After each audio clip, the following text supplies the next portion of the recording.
Hello everyone, welcome to Gaurav academy. आज 17 जुलाई 2020 है और आज 3 दिन यानी 15, 16, 17 जुलाई का करंट अफेयर्स लेकर आया हूँ। होप आप लोग भी अच्छे होंगे, घर पर होंगे, सेफ होंगे और तैयारी कर रहे होंगे। तो चलिए स्टार्ट करते हैं 3 दिन का करंट अफेयर। आज का सबसे पहला क्वेश्चन है, हाल ही में भारतीय क्रिकेट कंट्रोल बोर्ड द्वारा एक अंतरिम मुख्य कार्यकारी अधिकारी के रूप में किसे नियुक्त किया गया है? कार्यकारी अधिकारी बनाया गया है जिसको हम बोलते हैं इंग्लिश में इंटरिम चीफ एग्जीक्यूटिव ऑफिसर। किनको बनाया गया? ऑप्शन है सुमित सानी, प्रणब मिश्रा, हेमांग अमीन या फिर शशांक मनोहर। तो जो सही आंसर है गाइस वो है हेमांग अमीन। इनको बनाया गया है इंटरिम चीफ एग्जीक्यूटिव ऑफिसर। अगर बीसीसीआई के बारे में बात करें तो इसका फाउंडेशन हुआ था 1928 को और अभी इसका हेडक्वार्टर है वानखेड़े स्टेडियम, मुंबई में।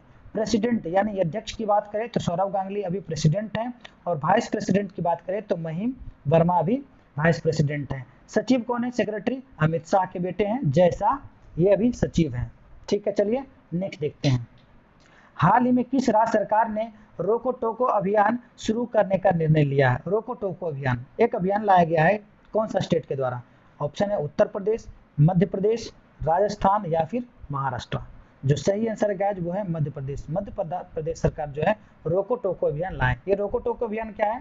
कोविड-19 आउटब्रेक को लेकर के बहुत लोग बाहर जा रहे हैं, रोड पे जा रहे हैं, बिना मास्क के जा रहे हैं, बिना कुछ सिक्योरिटी के जा रहे हैं। तो जो मास्क लगा के नहीं जा रहे हैं रोड पे उनको रोको और टोको, ऐसा अभियान लाया गया है कि उनको रोकिए और बोलिए क्यों आप मास्क नहीं लगाइए। मतलब अवेयरनेस फैलाने के लिए ये अभियान चलाया गया है। अगर हम मध्य प्रदेश की और थोड़ा बात करें तो वहाँ पर गवर्नर अभी लालजी टंडन है और चीफ मिनिस्टर हैं शिवराज सिंह चौहान, बीजेपी के हैं। चलिए नेक्स्ट देखते हैं।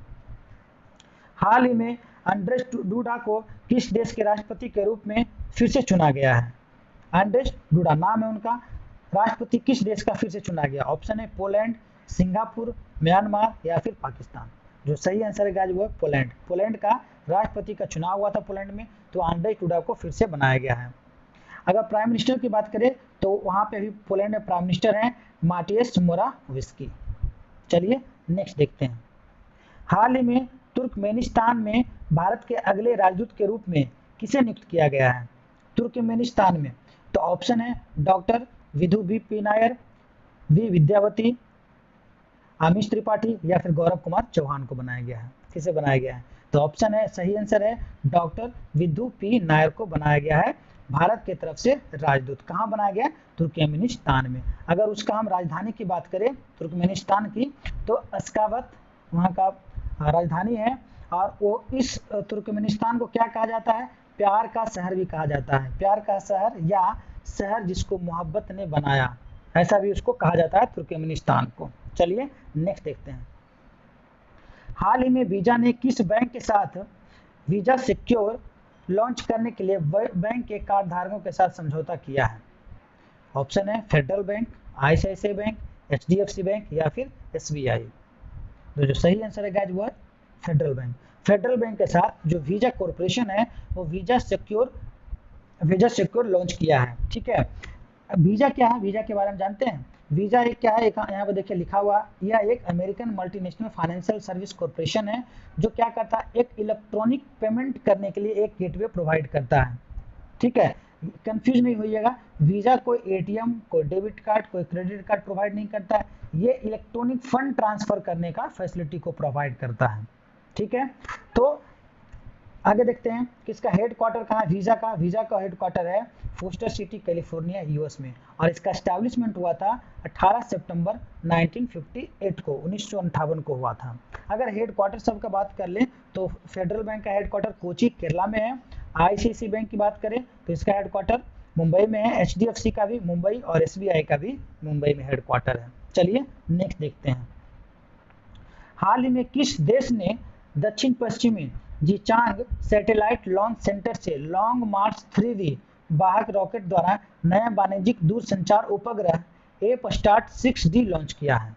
कौन सा देश लॉन्च किया है? ये उपग्रह का नाम है एपस्टार 6D। ऑप्शन है भारत, चीन, रूस या फिर अमेरिका। जो सही आंसर है गाइस वो है चीन। चीन लॉन्च किया है। ठीक है, लॉन्ग मार्च 3V वाहन रॉकेट, उसका नाम है एपस्टार 6D, याद रखिएगा। चाइना के बारे में थोड़ा बात कर लेते हैं। चाइना में भी रिसेंटली बैन हुआ है 59 ऐप्स। ठीक है, तो वो तो आप मेरा वीडियो देखे ही होंगे। चाइना शब्द को के बारे में देखते हैं, हम लोग डिस्कस करते हैं। चाइना कैसे बना? चाइना देखिए, पहले चाइना को इस तरह से लिखता था। चाइना एक्चुअल में पारसी और संस्कृत शब्द सीना से बना, मतलब पहले सीना नाम था, पारसी और संस्कृत मिला के बना था सीना, फिर उसको चाइना बुलाने लगा, चाइना बोलने लगा, चाइना उसका नाम है करंटली। चाइना का 4 जो है बड़ा आविष्कार माना जाता है, कागज, कंपास, बारूद और मुद्रण। जो हम लोग प्रिंट करते हैं अभी, चाहे आप करेंसी प्रिंट करिए या फिर कोई डॉक्यूमेंट्स प्रिंट करिए, तो प्रिंटिंग सिस्टम जो है चाइना से आया था। बारूद बनाने का भी वहाँ से, कंपास और कागज, जो कागज हम लोग लिखते हैं, कागज का आविष्कार वहीं किया गया था। तो 4 जो आविष्कार है वो काफ़ी अच्छा माना जाता है, इंपॉर्टेंट माना जाता है। चलिए नेक्स्ट देखते हैं। हाल ही में ची लूपो नामक वृत्त चित्र के लिए 2020 दादा साहेब फाल्के पुरस्कार किसने जीता? ऑप्शन है केजंग डी थोंगडोक, तपन सिन्हा, मृणाल सेन, विनोद खन्ना। किसे मिला है?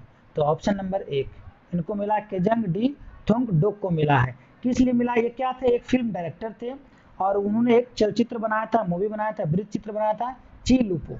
तो 2020 में जो है 2020 के लिए इनको दादा साहेब फाल्के पुरस्कार मिला है।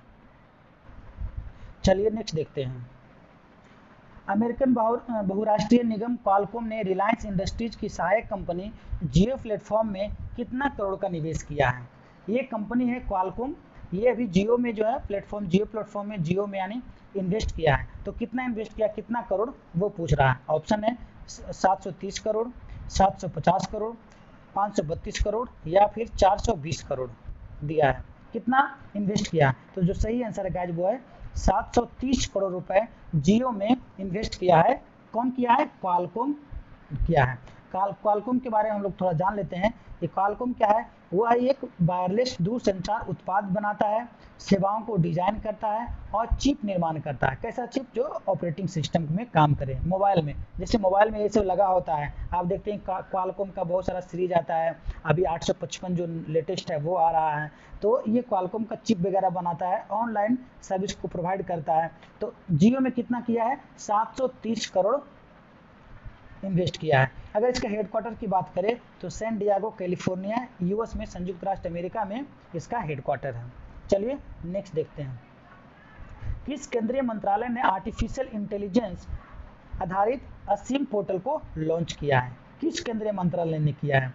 ऑप्शन है कौशल विकास और उद्यमिता मंत्रालय, प्रधानमंत्री कौशल विकास योजना, श्रम रोजगार योजना, मानव संसाधन मंत्रालय। कौन सा मंत्रालय किया है? तो जो सही आंसर है गाइस वो है कौशल विकास और उद्यमिता मंत्रालय ने असीम पोर्टल लॉन्च किया है। ठीक है, असीम का फुल फॉर्म देखिए क्या है? आत्मनिर्भर कुशल कर्मचारी नियोक्ता मानचित्रण।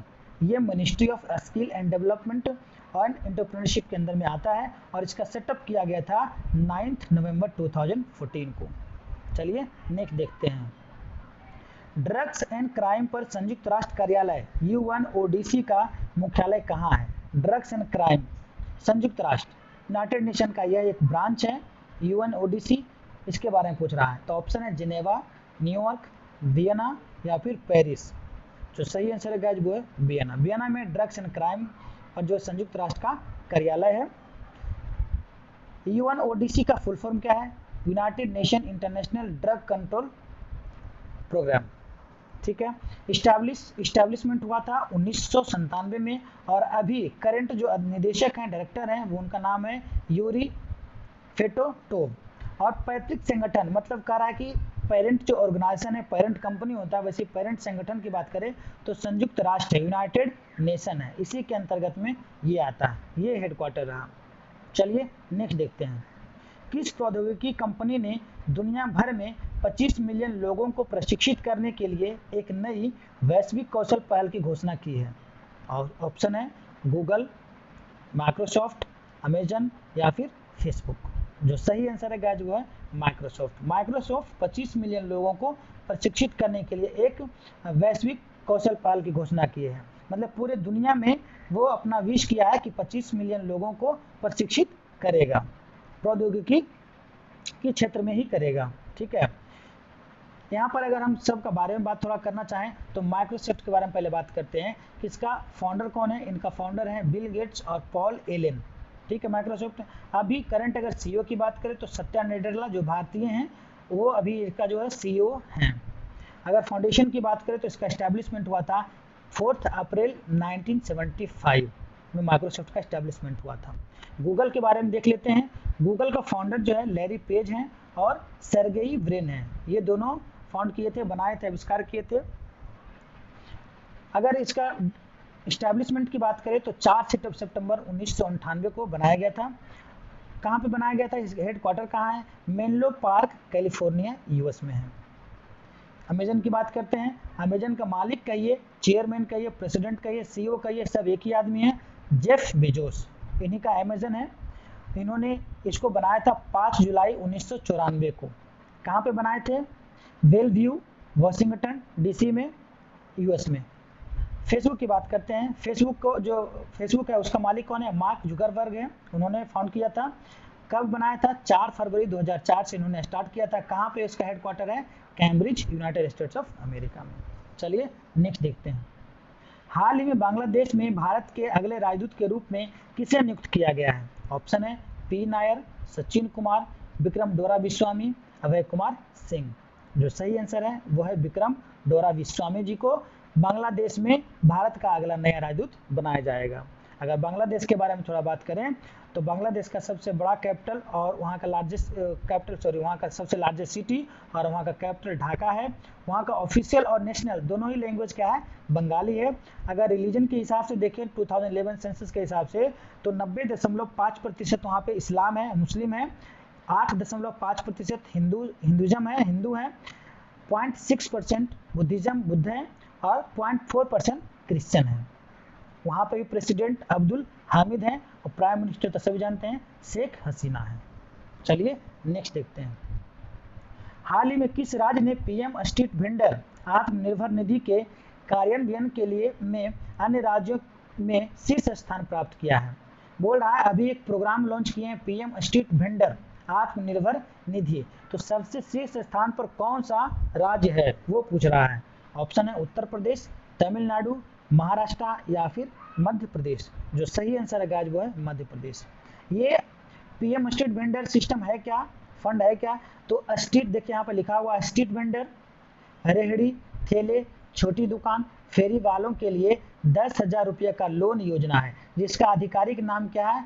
पीएम स्वनिधि योजना। मान के चलिए अभी कोविड-19 को लेकर के बहुत लोग बाहर से भी आए हैं, अब छोटा मोटा वो बिजनेस कर रहे हैं, रोड के किनारे उनको बिजनेस करना, या फिर हमारे भारत में या फिर किसी भी राज्य में बहुत पहले से लोग गरीब लोग काम कर रहे हैं, वेंडर लोग हैं, तो उनको आत्मनिर्भर बनाने के लिए अभी प्रॉब्लम है बहुत सारा फंडिंग का, तो उनको फंडिंग देने के लिए तो सभी को फ्री ऑफ कॉस्ट जो है 10,000 रुपये लोन देने का योजना बनाए हैं। तो दोनों चीज़ याद रखिएगा। शीर्ष स्थान पर कौन सा राज्य है? तो मध्य प्रदेश, और इस योजना का नाम क्या है? तो पीएम स्वनिधि योजना।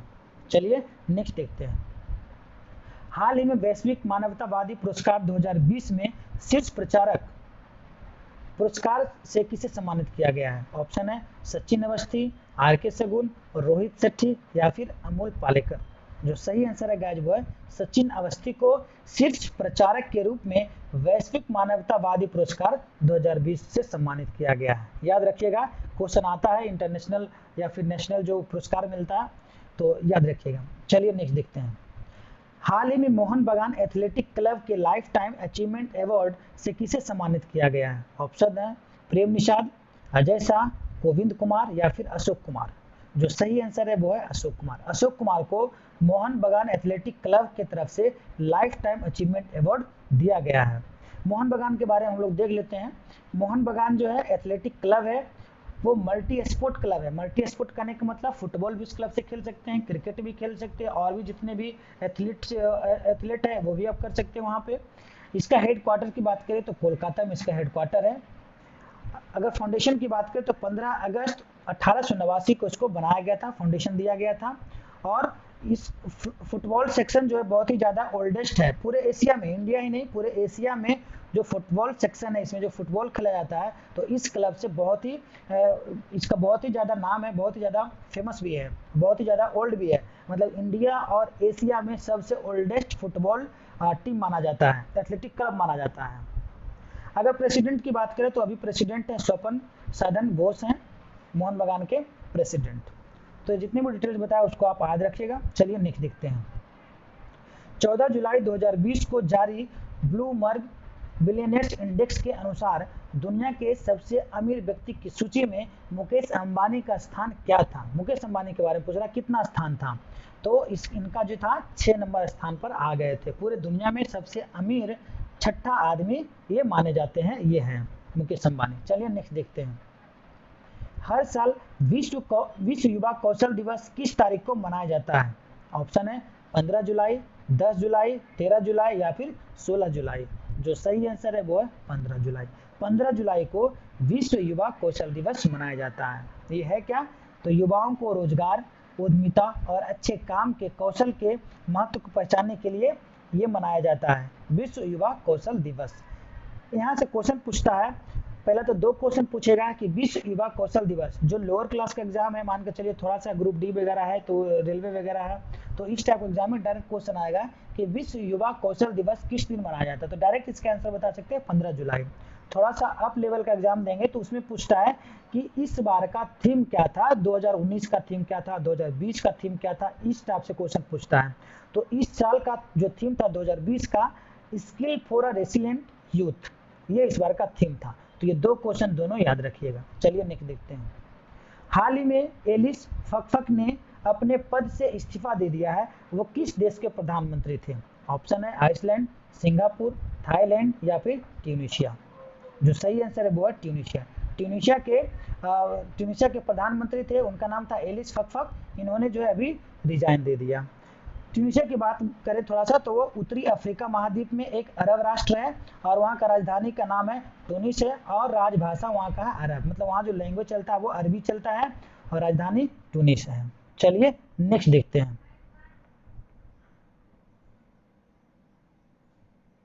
हाल ही में मानव संसाधन विकास मंत्रालय ने डॉक्टर अनीता भटनागर को कितने वर्षों के लिए नेशनल बुक ट्रस्ट के न्यासी बोर्ड में नामित किया गया है? नेशनल बुक ट्रस्ट 3 वर्ष के लिए इसमें किया गया है। मैं आंसर बता देता हूँ इनका। 3 वर्ष के लिए इनको फिर से वहां पर दिया गया है। ठीक है, ये मानव संसाधन मंत्रालय के अंतर्गत में नेशनल बुक ट्रस्ट आता है। नेशनल बुक ट्रस्ट के बारे में थोड़ा यहाँ पे देख लीजिए। यहाँ पे नेशनल बुक ट्रस्ट है और यह इंडियन पब्लिशिंग हाउस है और इसका फाउंडेशन हुआ था 1 अगस्त 1957 को। और हेड क्वार्टर की बात करें तो एनबीटी का हेड क्वार्टर है बसंत कुंज, दिल्ली में है और अभी प्रेसिडेंट है गोविंद प्रसाद शर्मा। चलिए नेक्स्ट देखते हैं। हाल ही में किस आईआईटी ने दुनिया की सबसे सस्ती कोविड-19 डायग्नोस्टिक किट कोरोसोर विकसित की है? ये काफी इंपॉर्टेंट क्वेश्चन है, इसको याद रखिएगा। कौन सा आईआईटी? तो IIT Delhi, IIT Kanpur, IIT Bombay या फिर आईआईटी मद्रास। जो सही आंसर है वो है आईआईटी दिल्ली। सबसे चीप एंड बेस्ट जो है बनाए हैं, तो उनका नाम है कोरोसोर किट। कोविड-19 को डायग्नोस्टिक करने के लिए, बीमारी को बताने के लिए या फिर डायग्नोस करने के लिए बनाया गया है। चलिए नेक्स्ट देखते हैं। हाल ही में ब्रेटली को स्पोर्ट अड्डा ने ब्रांड एम्बेसडर के रूप में साइन किया है। ब्रेटली किस खेल से संबंधित है? ये तो बहुत ही सिंपल आसान क्वेश्चन है, तो ये क्रिकेट से रिलेटेड है। चलिए नेक्स्ट देखते हैं।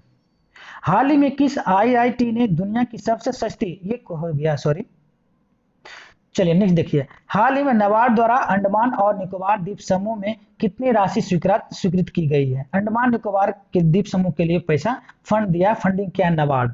कितना किया है? ऑप्शन है 48 लाख, 59 लाख, 25 लाख या फिर 44 लाख। जो सही आंसर है वो 44 लाख। 44 लाख। नाबार्ड क्या है? नाबार्ड का फुल फॉर्म है national bank for agriculture and rural development, इसको नाबार्ड बोलते हैं शॉर्ट फॉर्म में, एब्रिविएशन है। फॉर्मेशन की बात करें तो 12 जुलाई 1982 को इसका फॉर्मेशन हुआ था, बनाया गया था, एस्टैब्लिश किया गया था। हेडक्वार्टर की बात करें तो मुंबई में इसका हेडक्वार्टर है और अभी जो चेयरमैन है उनका नाम है गोविंदा राजालू चिंताला। ठीक है, चलिए नेक्स्ट देखते हैं। हाल ही में नीला सत्यनारायण का निधन हो गया है, वो किस राज्य की पहली महिला चुनाव आयुक्त थी? इसका सही आंसर है गाइज महाराष्ट्र। महाराष्ट्र की पहली चुनाव आयुक्त थी, उनका मृत्यु हो गया। यहाँ पे पूरा दिया नहीं है, इनका भी मृत्यु कोविड-19 को लेकर के हुआ, कोरोना से मृत्यु हुई है इनका। चलिए नेक्स्ट देखते हैं। हाल ही में किसे एशियाई विकास बैंक के उपाध्यक्ष के रूप में नियुक्त किया गया है?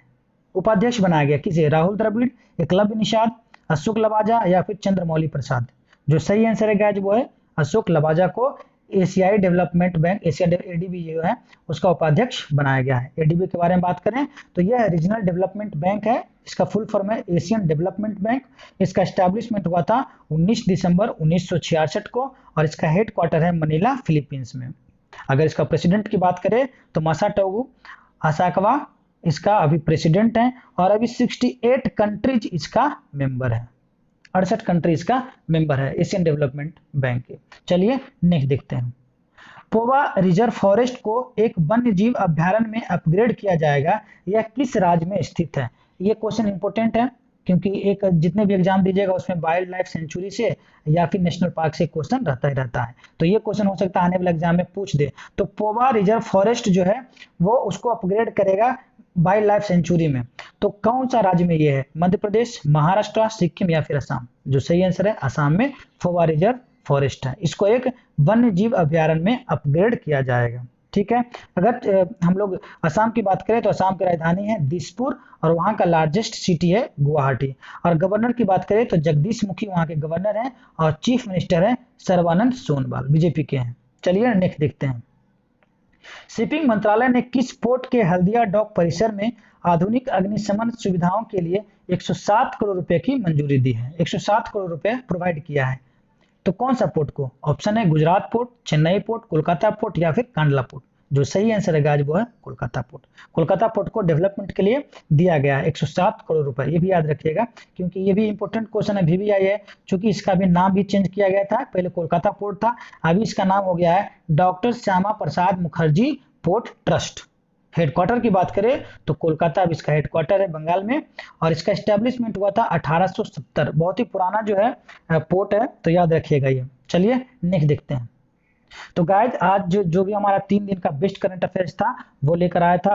होप आप लोग को अच्छा लगा होगा। आज देखिए आज का मोटिवेशनल कोट्स क्या कहता है। निंदा से घबराकर अपने लक्ष्य को ना छोड़े क्योंकि लक्ष्य मिलते ही निंदा करने वालों की राय बदल जाती है। इसका आशय है दोस्तों कि निंदा जो भी आपका करे, कोई भी करता है करने दीजिए, उसके ऊपर उसके पीछे ना पड़े कि मेरे बारे में क्या सोचता है, मेरे बारे में क्या करता है। आप सिर्फ अपना लक्ष्य को देखिए और लक्ष्य साधिए। आपको जो करना है वो एकदम कंप्लीट करिए। एग्जाम निकालिए। जैसे ही आप लाइफ में सेट हो जाएंगे तो जो लोग निंदा करते थे वही लोग आपका बड़ाई करने लगेंगे। ठीक है, तो वही राय उनका बदल जाती है। तो दूसरे लोगों से आकर के परेशान एकदम नहीं होइए, बस अपना तैयारी करिए, अपने आप में रहिए। चलिए नेक्स्ट देखते हैं। तो गाइज ये सब वीडियो सब इंपॉर्टेंट जितने भी सारे वीडियो था हमने लेकर आया था। अगर वीडियो अच्छा लगा होगा तो लाइक सब्सक्राइब करिएगा, अपने जितने भी सारे ग्रुप्स है उसको उसमें शेयर कर दीजिएगा। Thank you.